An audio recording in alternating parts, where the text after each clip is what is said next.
মাত্র $20 খরচ করে তুরস্ক থেকে সিরিয়ায় প্রবেশ করার সুযোগ মিলছে যে কারো। সাহায্য করছে তুরস্ক সীমান্তে সক্রিয় 25টি পাচারকারী দল।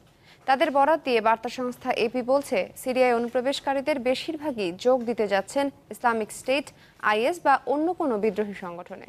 তুরস্ক সরকারের দাবি, সীমান্তের দুর্গম এলাকা এবং পাচারকারীদের দক্ষতার কারণে অনুপ্রবেশ সম্পূর্ণভাবে বন্ধ করা সম্ভব হচ্ছে না।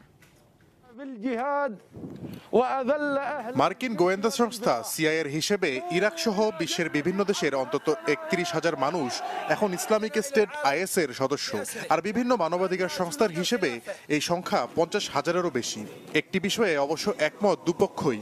জুনে ইরাক ও সিরিয়ার সীমান্তবর্তী অঞ্চলে ইসলামী খিলাফত ঘোষণার পর থেকেই বিদেশিদের আইএসে যোগ দেওয়ার হার বেড়েছে আশঙ্কাজনকভাবে।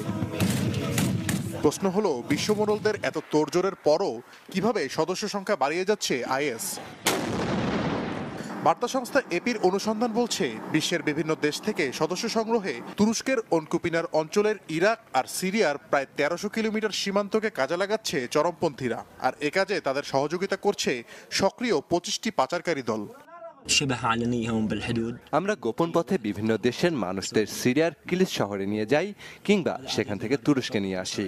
১৫ কিলোমিটারের এই পথ পাড়ি দিতে আমরা সর্বোচ্চ ১৫০০ টাকা নেই। এ বিষয়ে তুরস্ক কর্তৃপক্ষ বলছে, সীমান্তে নজরদারি বাড়ালেও পাচারকারীদের পুরোপুরি আটকানো সম্ভব হচ্ছে না। আইএসে যোগ দিতে ৮০টিরও বেশি দেশ থেকে মানুষজন আসছে, তবে পাচারের ঘটনা একেবারে শূন্যে নামিয়ে আনা যাবে না, কারণ পাচারকারীরা সীমান্তের এমন সব দুর্গম এলাকা ব্যবহার করছে যেখানে নজরদারি করা সম্ভব না। মার্কিন উচ্চারণে কথা বলে এমন বিদেশিরাও সিরিয়ায় ঢুকতে সাহায্য চেয়েছে বলে দাবি পাচারকারীদের। আসিফ রহমান, চ্যানেল 24।